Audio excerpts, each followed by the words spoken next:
Chris Morrow, Korean War veteran, to tell his stories of service. Thank you, sir, so much for coming in. Hey, you're welcome. Welcome.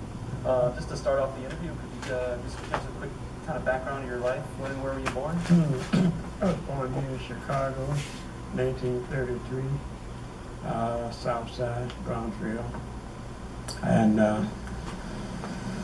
I pretty much raised here in Chicago, and we moved to Michigan I was 12.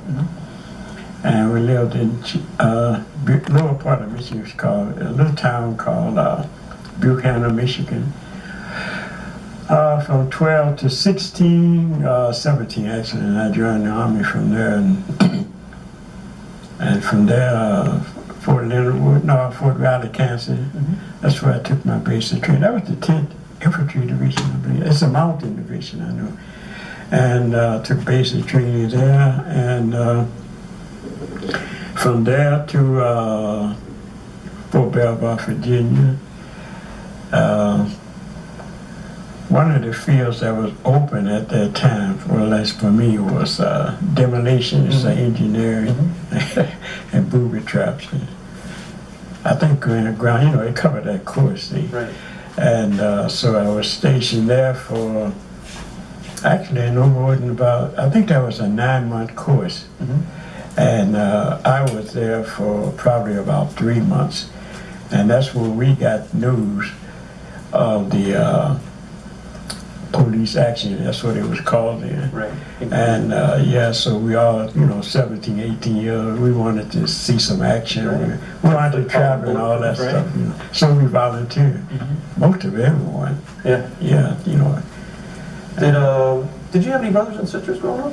Yeah, there's 5 boys and 2 girls. You guys were all close? I'm the oldest. Yeah, we're pretty close. Yeah, pretty, they spread out now. Yeah. What was it like being the big brother? It was great until they started outgrowing me.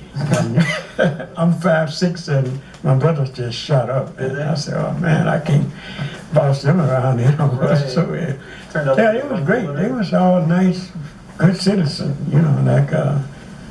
I'm proud of them. What was school like for you in high school? I dropped out of high school in Buchanan. I think in fact, I dropped out in the 9th grade. Did you play any sports or anything like that, or just? Yeah, baseball was my favorite, and track, I liked that too. And basketball was just beginning to surface more or less, but it was really baseball was my favorite, and track.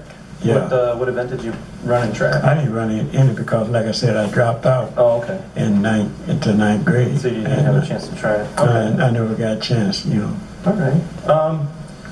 So what was your motivation to join the Army when you? Travel, to see the world, the adventurous thing, and that was really it.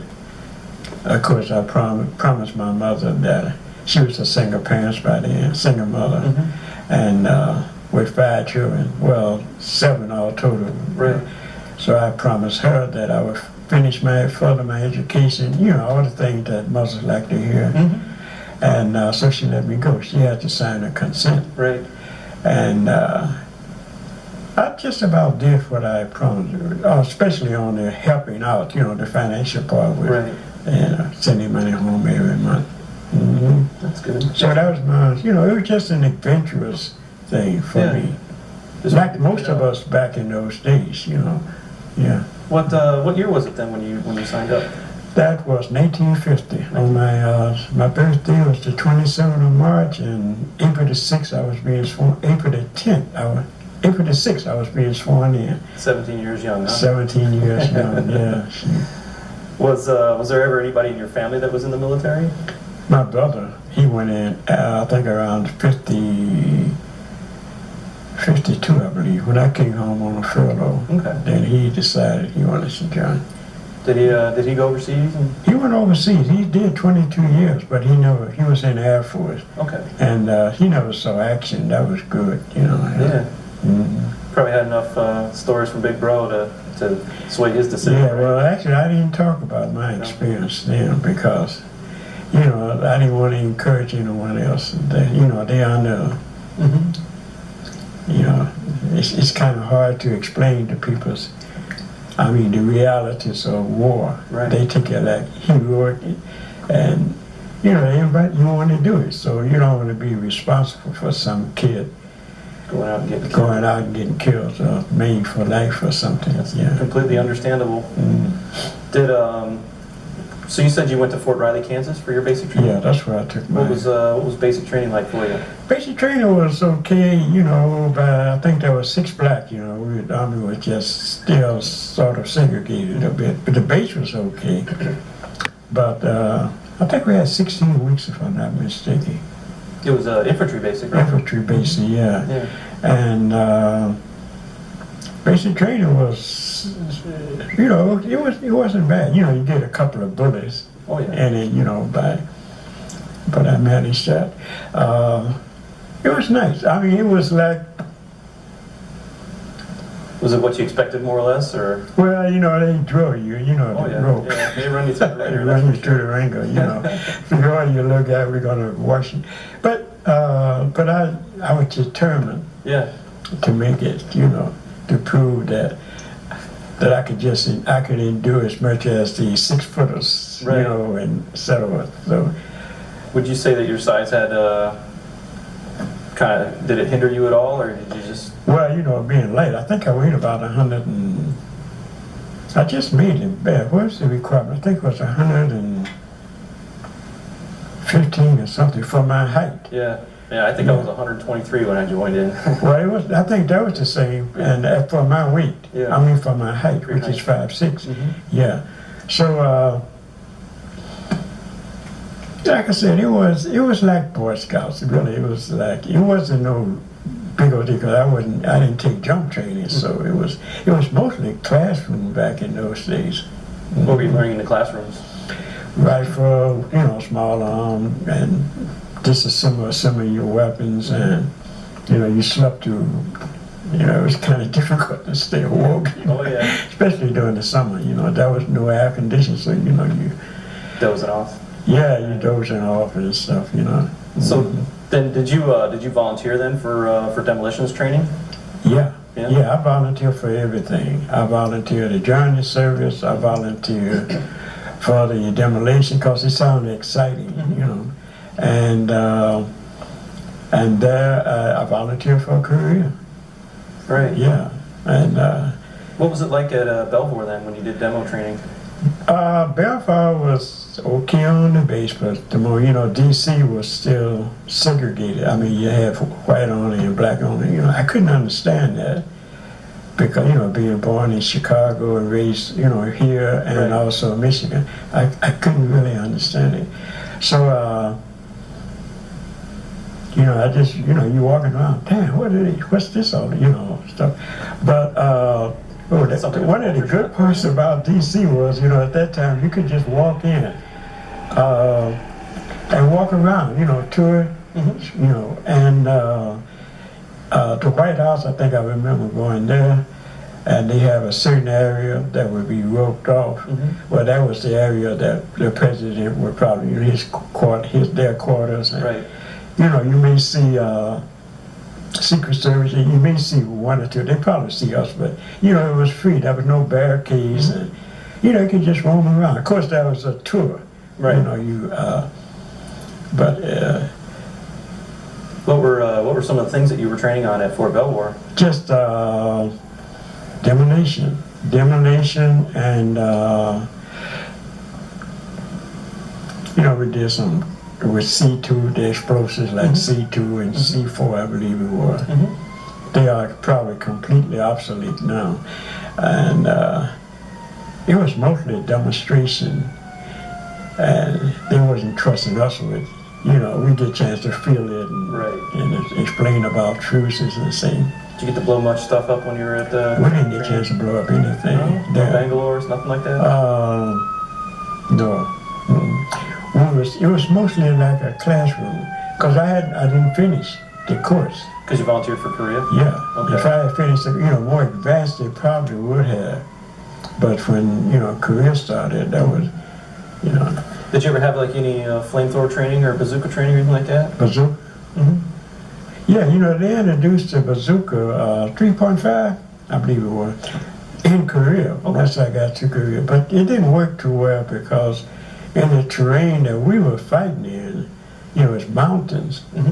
So if you're going to fire a bazooka, you need space behind you. You're shooting straight up, so that backblast was. Hit you right in the ground. And then to throw pebbles and to your guys behind you. So it didn't work. I didn't have it. I was a rifleman all the way. Okay. All the way, yeah. So when did you heard about Korea when you were at Fort Belvoir? Yeah. What were you doing? How did you find out about it? We was on KP. I don't know if you still have KP duty or not. Oh, yeah. But we had KP duty. It was about, I think about 5 or 6 of us around a barrel of peeling potatoes, And I think I was the only black in that group. No, it's another guy. 2 blacks and about 4 whites and Mexican Americans. We sitting around. As someone brought up the subject of Korea, the police action, and it sounded interesting, So we all began to question this guy. So then we made some inquiries on how we found out about it. And so it was a group of us, We went to to school, battalion command. I think he was a major, and he broke it down to us. And because, we had to request a transfer, going through that. So he really, in fact, this guy was like, he was the Second World War veteran. Okay. And, So he said he was a lieutenant, if I recall, going back 60-some years, right? But he tried to encourage me to pursue sign writing because I had some, an introduction to sign writing, printing signs and so forth. Oh, okay. Gotcha. In civilian life before I joined. I liked art. I was, at an early age, and he said, well, why don't you? The military need sign writers, people to, do signs and I said no. I thought he was trying to talk me out of it, Yeah. So he didn't. That was it. So that was the way. That's how I heard about it. And so actually, I think they lost that class. I don't know how. I can't recall how many of us that was taken. Yeah. Because most of the guys, that was our chance of, if nothing else, going overseas. Right. Yeah.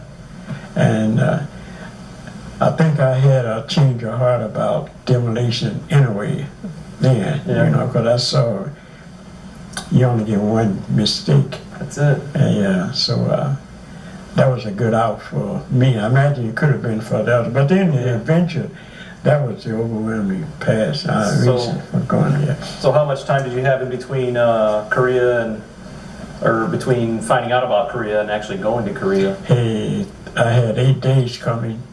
8 days? Yeah, furlough time, because I hadn't been in long. Right. So I went home. I had 8 days, like I said, and I couldn't stay 8 days. I was just on pins and needles. I wanted to go, man. Right. I had more to, so I think I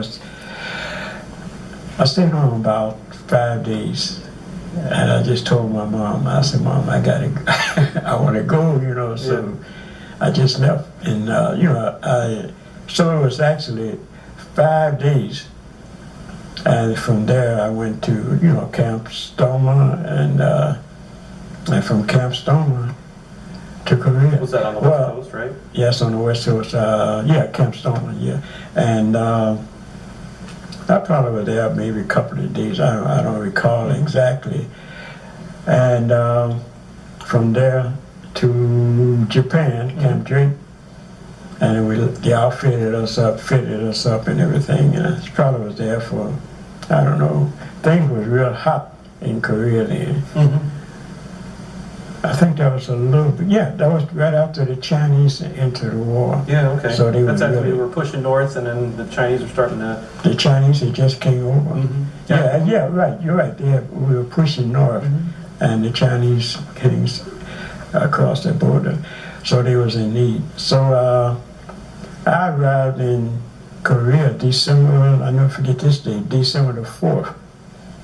of 1950, and that's when the United Nations was in full retreat. Yeah. And we went around the peninsula and landed in Incheon, right? Incheon. Right after the Marine Corps, they had been through about probably no more than a month before, and they pushed north.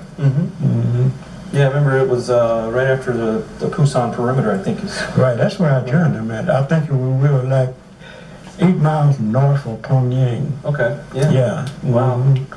So, what was saying goodbye to your family like before you headed out? They didn't know. We never heard of Korea, so I don't think, I probably didn't mention it to her. I can't recall even to my family, to my mother. I had no idea what I was getting into anyway.